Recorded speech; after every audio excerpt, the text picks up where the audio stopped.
ख़वातीन और हज़रात, पाकिस्तान का दौरा नेदरलैंड्स जिधर कल पहला वनडे इंटरनेशनल पाकिस्तान जीतने में कामयाब हो गया, वो भी तकरीबन गालिबन 16 रन से। पाकिस्तान ने टॉस जीतने के बाद पहले बल्लेबाजी का फैसला किया, जिसके अंदर मजमूई स्कोर हमने 314 बनाया 6 विकेटों के नुकसान पर। और कल गालिबन 40वें ओवर के बाद ऐसा लगा कि शायद पाकिस्तान को थोड़ी सी मुश्किल जरूर पेश आई। एंड जब हम बात करते हैं when Shaheen Shah Afridi is not part of the squad, Hasan Ali is not a part of the squad, तो दोनों तरह से इनएक्सपीरियंस बॉलिंग ने थोड़ी सी दिक्कत जरूर क्रिएट कर दी। फखर जमान को एक बार फिर से once again hats off, you played a tremendous innings where you scored a century to yourself too as well, but not just that, I think इसी के साथ साथ मैं नसीम शाह को, सलमान अली आगा को भी मुबारकबाद देना चाहूंगा एक दफा फिर से। उनके वनडे इंटरनेशनल डेब्यू हुए, नसीम शाह भी विकेट लेने में कामयाब हुए, बहुत जोर लगाया उन्होंने। जब आपका डेब्यू होता है तो आप जोर लगाते हैं। लेकिन इससे पहले कि मैं मैच की तरफ आऊं, मैं आपको थोड़ा पीछे लेके जाना चाहता हूं, जहां पे मेरे जो मौजूद मेहमान जो हमारे साथ स्टूडियोज में मौजूद हैं, उन्होंने जितने भी आज तक हमारे नेदरलैंड्स के अगेंस्ट एनकाउंटर्स हुए हैं वो उसका हिस्सा रहे। 1996 में अगर हम बात करते हैं पाकिस्तान जीतने में कामयाब हुए, Waqar Younis man of the match रहे। उसके बाद 2002 में जिसमें Shahid Afridi man of the match रहे। उसके बाद हम 2003 की बात करते हैं जिसके अंदर यूसुफ भाई जो है वो मैन ऑफ द मैच हुए। आज तक नेदरलैंड्स को हमने वो मौका नहीं दिया, खासतौर पर जब हम बात करते हैं कि एक 13वें नंबर की ओडीआई रैंकिंग की टीम 5वें नंबर की ओडीआई रैंकिंग टीम के साथ मुकाबला करती है। तो कल मैच देखते हुए, अब जब मैं वापस मैच पे आता हूं, मुझे रमीज भाई की वो बात याद आई जहां पे उन्होंने प्रेस कॉन्फ्रेंस में कहा कि यार हमारी टीम का हाल ऐसा है कि जिसके साथ खेलते हैं वैसे ही हो जाते हैं। तो towards the end of the 45th over ऐसा लगा कि शायद नेदरलैंड्स जो है वो गेम ले गया। नेदरलैंड्स के कप्तान ने बहुत अच्छी इनिंग्स खेली and he made sure that he is going to stand tall for his country too as well. लेकिन यहां पे एक और बात है, वो ये है कि जब हम कहते हैं कि जी हमारे 11 के 11 ट्रम्प कार्ड्स हैं, हमारे सारे प्लेयर्स जो हैं बड़े तगड़े प्लेयर्स हैं, बहुत अच्छा हम खेल सकते हैं, हम डिफेंड कर सकते हैं, तो कल एकदम से मुश्किल क्यों दरपेश आना शुरू हो गई? क्यों एकदम से डिसीजंस चेंज करने शुरू कर दिए? क्यों जिस हिसाब से हमने फील्ड खड़ी की थी हमने उस हिसाब से बॉल नहीं कराई? Is it because of the inexperience bowling? मेरे ख्याल है इन्हीं सब सवालात के साथ ख़वातीन और हज़रात मैं तारुफ कराना चाहता हूं उस अमेजिंग इंसान का जिनको मैं उस्ताद भी मानता हूं। और सबसे पहले मेरे ख्याल है ये सबसे अच्छी बात होगी कि जब भी बताते तो कोशिश करते हैं कि सही बात सही तरीके से ही बताई जाए, दबे अल्फाज में नहीं बताते। Former skipper Pakistan cricket team, wicket keeper batter, director cricket operations Kashmir Premier League, and then obviously in house guest for PTV Sports in the first place mister Rashid Latif. अस्सलाम वालेकुम राशिद भाई। वालेकुम सलाम, कैसे हैं राशिद भाई? आप कैसे हैं? आप ठीक हैं? फर्स्ट क्लास हैं, जबरदस्त हैं? थोड़ा वर्कलोड इजी हुआ है आपका? रिलैक्स हुए? कहाँ होता है आई थिंक मेहनत में ही अजमत है सर, इसी तरह लगे रहेंगे इंशाल्लाह तो चलता रहेगा कारवां। लेकिन सर सबसे पहले मैं उस सवाल पे आना चाहता हूं जो मैंने अभी बात याद दहानी कराई अपने सभी व्यूअर्स को कि रमीज भाई की प्रेस कॉन्फ्रेंस याद आ गई जिसमें उन्होंने वो नाला थे, नाराज थे कि यार जिस टीम के अगेंस्ट हम खेलते हैं उसी तरह खेलना शुरू कर देते हैं। कल आपको भी लगा, आपने भी कल हम अच्छा खेले, इसका मतलब है अच्छा खेलते हैं सर। तो नेदरलैंड से हम कम से कम सिर्फ 16 रन से ठीक है यार, जीत गए। 16 रन का जो मार्जिन है कम लग रहा है, लेकिन ये कि इसको क्रेडिट हम देंगे सलमान अली आगा को, लास्ट में जिस तरह से उन्होंने बैटिंग की, सिर्फ 27 रन की, हालांकि इनका ये नंबर नहीं है जी, तो उनको पीछे करते करते बहुत पीछे कर दिया था। तो लेकिन मैच विनिंग इनकी बैटिंग है। कुछ लोग होते हैं ऊपर 100 देख रहे हैं या 48 देख रहे हैं, नहीं, ये आखिरी के ओवर में 5 ओवर में क्या किया। 266 आपके 46 ओवर में थे, उसके बाद अगर आप देखते हैं तकरीबन 50 रन किए, तो सलमान अली आ गए 27 रन उसमें किए शादाब इसके साथ, शादाब के साथ। तो आप कह सकते हैं कि ये मेन पार्टनरशिप आपकी मैच की गई थी और 16 रन से जीते। तो इस वजह से हम देखें 8वें नंबर का बैट्समैन आके अगर 168 की स्ट्राइक रेट से खेल रहा है, तो इसी तरह से बीच के लोगों को भी खेलना चाहिए था, जो कि थोड़ा सा आप कह सकते हैं कि उनको वहां पे यूज टू अपनी बैटिंग के, बॉलिंग के। लेकिन 340 335 ये पाकिस्तान का टारगेट होना चाहिए था, लेकिन फिर भी मैच हम जीते, हारे नहीं और करीब आ गए थे। और हाँ, करीब आ गए थे, लेकिन ये कि उनकी बैटिंग थोड़ी सी इंक्सपीरियंस थी, पेस थी, जिसमें विकेट आखिर में लूज किया उन्होंने। लेकिन मैच अच्छा हुआ, स्पेशली हॉलैंड के लिए, नेदरलैंड के लिए सीखने का मौका मिल रहा है। एक अच्छी टफ ओपोनेंट, बड़े प्लेयर्स खेल रहे हैं, तो सीखने का मौका मिला उनको।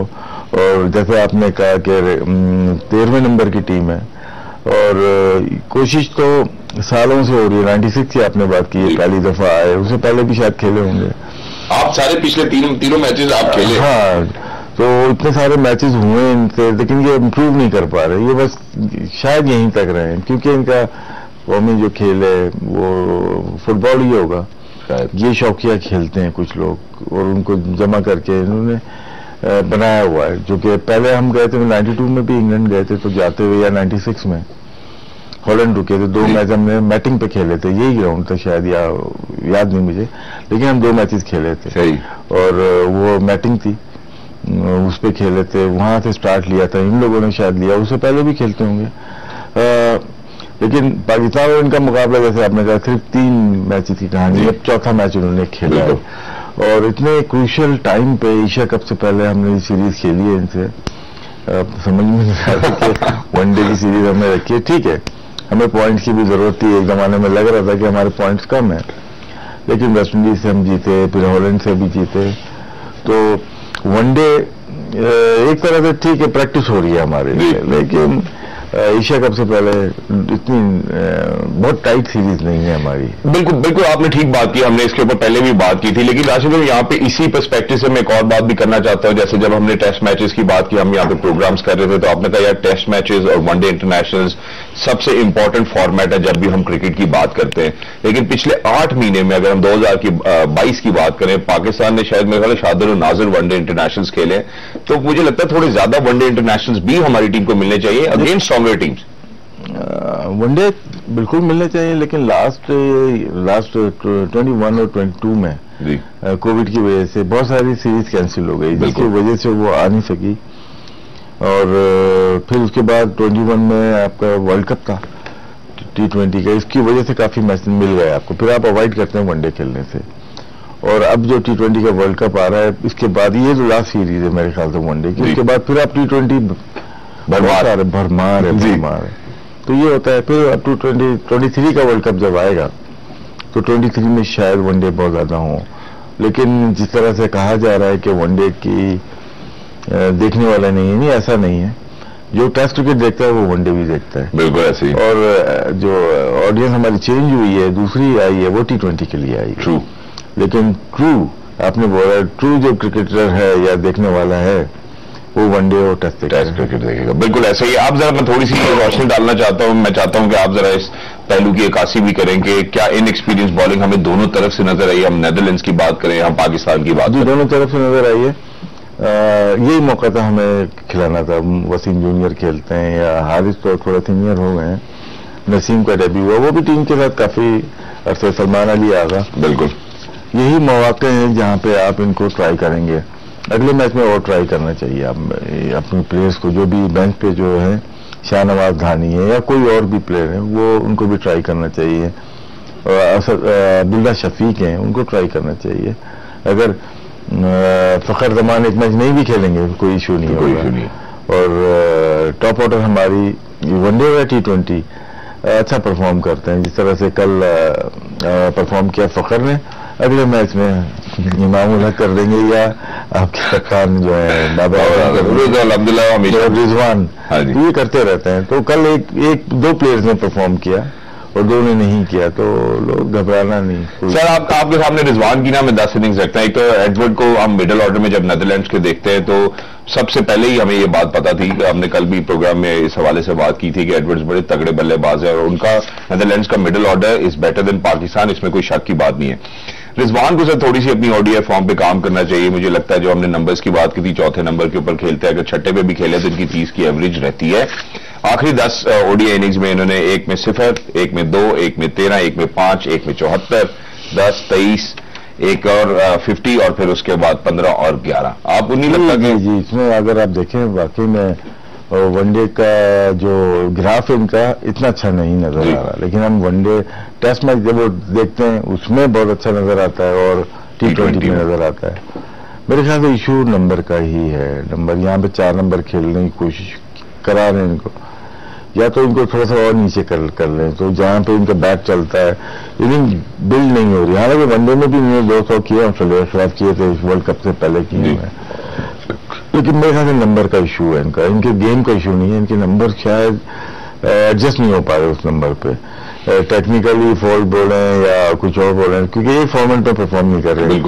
उस फॉर्मेट का नंबर चेंज करके देखे, 10-11 मैच आप बता रहे हैं, तो अब तक कर लेना चाहिए था, अब तक किया नहीं, ये करना चाहिए। और इस सब पूरी कॉन्वर्सेशन में मैं ये भी देखता हूं कि अगर खुदा ना वास्ता आने वाले वक्त में ये नहीं इस तरह परफॉर्म कर पाते, ऑब्वियसली इनको आईसीसी की तरफ से भी अवार्ड मिला, बहुत अच्छे बल्लेबाज है, नथिंग अगेंस्ट इन टू एज वेल, ये अपने आप को साबित कर चुके हैं, लेकिन अब मजीद अगर हम इसी तरह मिडिल ऑर्डर में रिजवान के साथ लिंगर ऑन करते हैं तो डिफिकल्टी हो सकती है।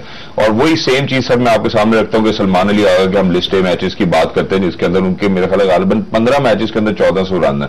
अगर हम इस हवाले से बात करते हैं तो चौथे नंबर के ऊपर अगर वो अच्छा खेल सकते हैं तो उनको चौथे नंबर पर लाया जाए, इनको नीचे अगर नंबर कर दिया जाए तो इसमें कोई हर्ज बात नहीं है, मतलब टेस्ट एंड ट्राई तो करना ही है ना हमें कॉम्बिनेशन। हाँ, इन मैचेस में ट्राई कर सकते हैं, आगे आपको बिल्कुल मौका नहीं मिलेगा। यहाँ पे सलमान अली आगा ऐसे प्लेयर है नंबर 4 नंबर 5 पे वो खेलते हैं, लेकिन यहाँ पे देखें उनको हल्के हल्के पीछे करते चले गए। खुशदिल रिजवान आए, फिर खुशदिल आए, फिर शादाब आए, फिर नवाज आए जी, तो फिर सलमान अली आगा आए। तो सलमान अली आगा टेक्निकली देखा जाए, सिचुएशनली देखा जाए और एज ए स्किल वाइज देखा जाए तो बेहतर प्लेयर है, बिल्कुल ऐसा ही है। उनको जो जिस नंबर का प्लेयर है उसको खिलाया, ठीक है। टेस्ट मैच में आप कर सकते हैं, पीछे 7 नंबर पे खिला सकते हैं, रिजवान बेटर चॉइस थी आपकी, लेकिन वनडे में आप उनको नंबर 4 भी खिला सकते हैं, नंबर 5 भी, नंबर 8 भी खिलाया। तो आपको बताया उसमें क्या 25 बॉलों पे हमने 50 रन तकरीबन किए, जिसमें 27 रन इनके थे और अगर एक्स्ट्रा नहीं हुआ तो 23 रन शादाब के थे। शादाब को बहुत देर से खेल रहे थे। सही है। तो ये था पॉइंट आज का, मैच जिताने में शादाब और इनका बड़ा किरदार, लेकिन इनको नंबर 8 नंबर पहला मैच खेल रहे हैं, क्रेडिट जाता है। और वजह क्या होगी सर इनको नीचे इतना डाउन दी ऑर्डर लेके आने की? लेफ्ट राइट कॉम्बिनेशन देख सकता हूँ उसमें ना, देखे खुशदिल फिर शादाब फिर नवाज, फिर ये देखें इसमें नवाज और खुशदिल हो गए, लेफ्ट हैंडर हो गए, ठीक है ना, बीच में शादाब राइट हैंडर, फिर सलमान अली आगा जी हो गए। तो ये चीज हो सकती है, ये चीज बिल्कुल हो सकती है। और इससे पहले सर मैं ब्रेक के ऊपर जाऊं, मैं जरा थोड़ा सा मैं पूछना चाहता हूं आपसे कि ओडीआई में जब हम बॉलर्स के हिसाब से बात करते हैं तो क्या इकोनॉमी होनी चाहिए, क्योंकि economy on the higher end नजर आई। हारिस रऊफ की बात करते हैं 6.70, नसीम शाह 5.10। डिपेंड करता है, मैं समझ गया आपका सवाल। नो बॉल्स फिर हमने बहुत ज्यादा, नो बॉल नसीम शाह का मैं पहले भी आपने बात की, शाह के आखिर में ये मैच कॉस्ट कर सकता है, यहाँ पे काम करने की जरूरत है। बाकी यहाँ पे बॉल निकलेगी नहीं, यहाँ ये सरफेस है ना यहाँ पे हॉलैंड में, बॉल स्केट नहीं करेगा, तेज नहीं जाएगी और उसको फिर इजी हो जाता है फास्ट बॉल को, अच्छा मैनेज करते हैं ये वो। या अच्छी स्विंग होनी चाहिए जो कि ट्रबल करेगी, तेज करने की कोशिश की, बॉल बैट पे सही कर टाइम मिल जाता है यहाँ पे, इसकी वजह से हमारे फास्ट बॉलर को इश्यूज आए, फास्ट बॉलर्स को बिल्कुल इश्यूज आए। लेकिन इसी के साथ हम जाना चाहते हैं एक छोटे से ब्रेक की तरफ। जब वापस आएंगे तो हम एक नजर डालना चाहते हैं एशिया कप के पाकिस्तान के स्क्वाड और इंडिया के स्क्वाड की तरफ भी, और उन्होंने अनाउंस कर दिया है। लोगों का जो कहना है, जितने भी फॉर्मर प्लेयर्स हैं वो कहते हैं कि जी तगड़ा कंपटीशन होगा, कोई भी किसी की किस्म की स्टेटमेंट देने से इज्तनाब कर रहा है, क्योंकि पिछली दफा जो हरभजन के साथ हमारे जितने भी नेटिजन्स हैं जो उन्होंने किया उसके बाद उनके भी हाथ खड़े हैं। वो कहते हैं भाई मैं कोई स्टेटमेंट दूंगा जब मैच होगा तब खुद पता चल जाएगा। शोएब भाई की तरफ से भी कोई स्टेटमेंट नहीं आई है। तो मेरा ख्याल है हम जा रहे हैं एक छोटे से ब्रेक की तरफ, जब वापिस आएंगे तो स्क्वाड्स के ऊपर एक नजर डालते हैं। राशि भाई से पूछेंगे कि उनको क्या लगता है कि कौन सा स्क्वाड तगड़ा है। With me over here in the studios, I'm very lucky to have been joined by Mr. Rashid Latif as well. This happens to be the second leg of the program, where जाने से पहले हमने obviously Netherlands के हवाले से बात की, पाकिस्तान के हवाले से बात की, performances, inexperience bowling, Imam ul Haq का डिसमिसल, काफी सारी डिस्कशन हुई। अब आने वाले जो कल का मैच है और जो 21 का मैच होगा उसके बाद इंशाल्लाह हम जरूर कोशिश करेंगे कि एक मजबूरी तबसरा जो है वो हम राशिद भाई से जरूर करवाएं। लेकिन अब हम बढ़ना चाहते हैं जहां पे बहुत ज्यादा बात हो रही है कि ऑन पेपर कौन सी टीम तगड़ी, आइदर इट्स पाकिस्तान और इंडिया। क्योंकि अगर हम बात करते हैं एशिया कप की, obviously it's going to take place in UAE, Pakistan को एडवांटेज होना चाहिए, लेकिन लाइकवाइज मेरा ख्याल है कि इंडिया को भी उतना ही एडवांटेज होगा। बट हाउ, क्या टीम्स अनाउंस हुई हैं और कौन सी टीम ज्यादा तगड़ी है, मैं राशिद भाई से रिक्वेस्ट करूंगा कि वो नजर डाल के बताएं।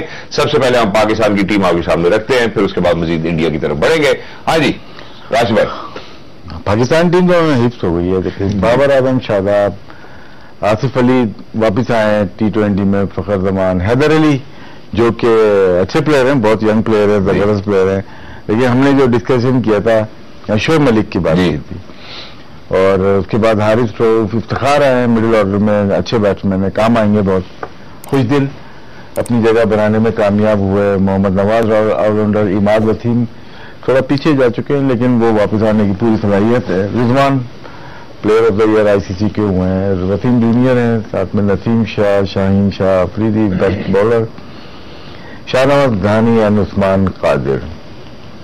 स्पिनिंग डिपार्टमेंट हमारा है तगड़ा है, क्योंकि नवाज भी हैं साथ में, तो ठीक है। शोएब मलिक मैं ये समझता हूँ, बाकी हर एक की अपनी अपनी राय।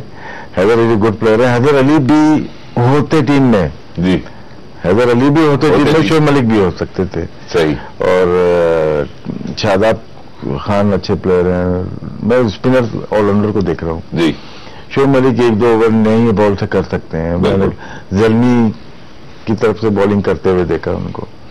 बाकी स्क्वाड पाकिस्तान का बैलेंस है, अच्छा है। और 1-2 टीम के ऊपर, प्लेयर्स के ऊपर बात हमेशा होती है। ये होते तो हम किसी और की बात कर रहे होते, मैं ये नेचुरल सी चीज है, मैं क्यों